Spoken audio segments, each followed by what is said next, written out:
लक्ष्मीनरसिंहाष्टोत्तरशतनामस्तोत्रम्। नारसिंहो महासिंहो दिव्यसिंहो महाबलः उग्रसिंहो महादेवस्तम्भजश्चोग्रलोचनः रौद्रः सर्वाद्भुतः श्रीमान् योगानन्दस्त्रिविक्रमः हरिकोलाहलश्चक्री विजयो जयवर्धनः पंचानन परब्रह्मचाघोरो घोरविक्रमः ज्वलन्मुखो ज्वालमाली महाज्वालो महाप्रभुः नितिलाक्षः सहस्राक्षो दुर्निरीक्षः प्रतापनः महादंष्ट्रायुधः प्राज्ञश्चण्डकोऽपि सदाशिवः हिरण्यकशिपुध्वंसी दैत्यदानवभञ्जनः गुणभद्रो महाभद्रो बलभद्रः सुभद्रकः करालो विकरालश्च विकर्ता सर्वकर्तृकः शिंशुमारस्त्रिलोकात्मा ईशः सर्वेश्वरो विभुः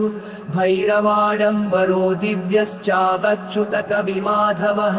अधोक्षजोक्षरः शर्वो वनमाली वरप्रदः विश्वम्भरो अद्भुतो भव्य श्रीविष्णुः पुरुषोत्तमः अनघास्त्रो नखास्त्रश्च सूर्यज्योतिः सुरेश्वरः सहस्रबाहुः सर्वज्ञः सर्वसिद्धिप्रदायकः वज्रदंष्ट्रो वज्रनखो महानन्दः परन्तपः सर्वमन्त्रैकरूपश्च सर्वयन्त्रविदारणः सर्वतन्त्रात्मको अव्यक्तः सुव्यक्तो भक्तवत्सलः वैशाखशुक्लभूतोत्थः शरणागतवत्सलः उदारकीर्तिपुण्यात्मा महात्मा चण्डविक्रमः वेदत्रयप्रपूज्यश्च भगवान् परमेश्वरः श्रीवत्साङ्कः श्रीनिवासो जगद्व्यापी जगन्मयः जगत्पालो जगन्नाथो महाकायो द्विरूपभृत् परमात्मा परञ्ज्योतिर्निर्गुणश्च नुकेसरिः परतत्त्वः परन्धामा सच्चिदानन्दविग्रह लक्ष्मीनृसिंहः सर्वात्मा धीरः प्रह्लादपालकः। इदं श्रीमन्नृसिंहस्य नाम्नामष्टोत्तरं शतं त्रिसन्ध्यं यः पठेद्भक्त्या सर्वाभीष्टमवाप्नुयात् इति श्रीनृसिंहपूजाकल्पे श्रीलक्ष्मीनृसिंहाष्टोत्तरशतनामस्तोत्रम्। लक्ष्मीनरसिंहाष्टोत्तरशतनामस्तोत्रम्। नारसिंहो महासिंहो दिव्यसिंहो महाबलः उग्रसिंहो महादेवस्तम्भजश्चोग्रलोचनः रौद्रः सर्वाद्भुतः श्रीमान् योगानन्दस्त्रिविक्रमः हरिकोलाहलश्चक्री विजयो जयवर्धनः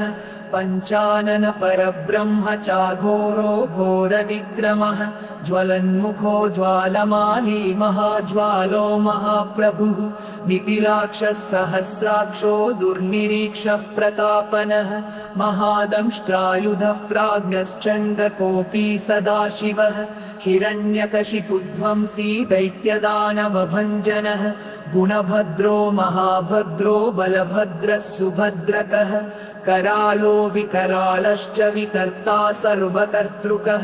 शिंशुमारस्त्रिलोकात्मा ईशः सर्वेश्वरो विभुः भैरवाडम्बरो दिव्यश्चागच्युतकविमाधवः अधोक्षजोक्षरः शर्वो वनमाली वरप्रदः विश्वम्भरो अद्भुतो भव्य श्रीविष्णुः पुरुषोत्तमः